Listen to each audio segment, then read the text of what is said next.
Hello, I'm Ron Pope, and you are in my backyard, and I am going to answer 10 questions. Question number 1. Emma asks, James Bond or Indiana Jones? I'm going to go with Indy all the way here because it's kind of the same reason why Batman is my favorite superhero. Because he's like a crazy tough guy with a chip on his shoulder, and he's always getting hurt and bad stuff's happening to him. Like, Superman is super. He's got superpowers. But Batman, he's just like a regular guy whose superpower is that he's really angry and that he buys a bunch of crazy stuff. Like, mostly that's it. And he knows karate, I guess. And so Indiana Jones, in the same way, he's like a regular dude. You know, he's a doctor, you know, the archaeologist, and he ends up in this, in all these crazy situations where he has to become a hero. And so I really dig that. Question number 2. If I could get my audience to dress up as anything, all of them, what would it be? And I would say I would do ridiculous animal costumes, because I think that would be pretty, hilarious. Speaking of that, crazy dog. I would say, yeah, crazy animal costumes. Like, I imagine everybody dressed up as, like, you know, unicorns, and although that's not a real animal, but, you know, like big fluffy bear costumes and stuff. That would make for a really funny evening at a concert if every single person showed up dressed like that. So, should I do that again? Number 3, Jessica asks, if I wasn't in music, what career would I be pursuing? And I honestly have no idea. Like, I didn't have a backup plan. You know, I studied anthropology in college, and I thought about going to law school, maybe, if I needed to, but I don't know. I'm really not sure what I would have done. You know, I always kind of, you know, they tell you don't put all your eggs in one basket. I put all my eggs in one basket. And so, luckily it worked out, because I would be in trouble otherwise. Question number 4. Calvin asked, what's your favorite city in the world to eat in? And, you know, I've been lots and lots of places, and I would still say that New York is my favorite place to eat, because there's such a wide variety of things.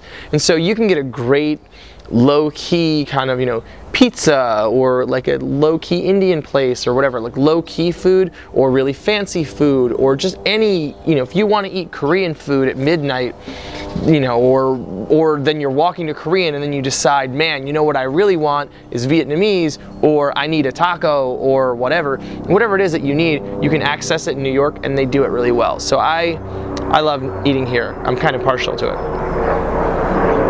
Question number 5 comes from Melinda, and she wanted to know if I have any cousins in New Jersey, which I'm going to kind of make into a broader question. I have a ton of cousins, and they're all over the place. I do have cousins in New Jersey, and kind of all over. So if you live in the US and you bump into someone that says that they're related to me, odds are they are. I've got lots of cousins, and they're all over the place. And they have all kinds of different names, so yes, I have lots of cousins. Some are in New Jersey.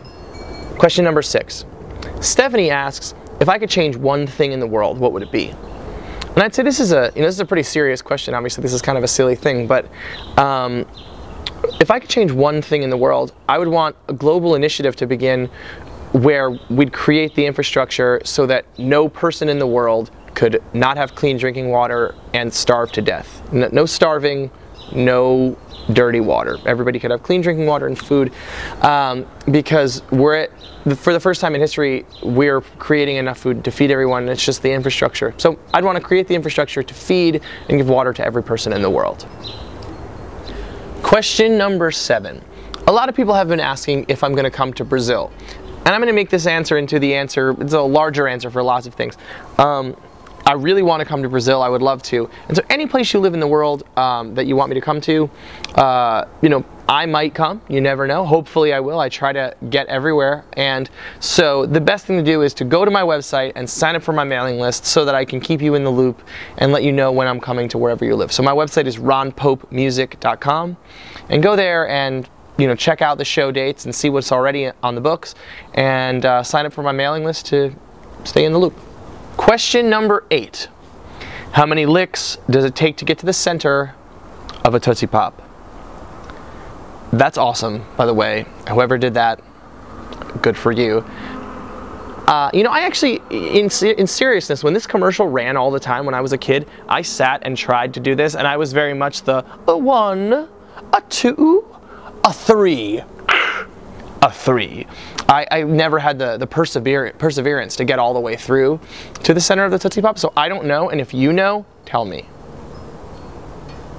Question number 9 comes from Emma, and she asks if I have ever considered stage diving. I have crowd surfed before. It's been a long time. I've never jumped off of a stage to do it though. So you never know is going to be my answer to this, but I would be afraid to actually jump off the stage and into the crowd, especially at my shows, because I'm bigger than most of the people at the shows, I feel like, and I could crush them. So yes, I don't know, maybe. You never know with me. Question number 10 from John, and this is a very serious one. If I'm eating Cheetos, do I prefer crunchy or puffed? And for me, it's crunchy. I'm not looking down at anybody that wants puffed, but crunchy is where my heart is. So, I'm Ron Pope. Those were 10 questions, and I just answered them here in my backyard. So, thanks for coming and hanging out at my house.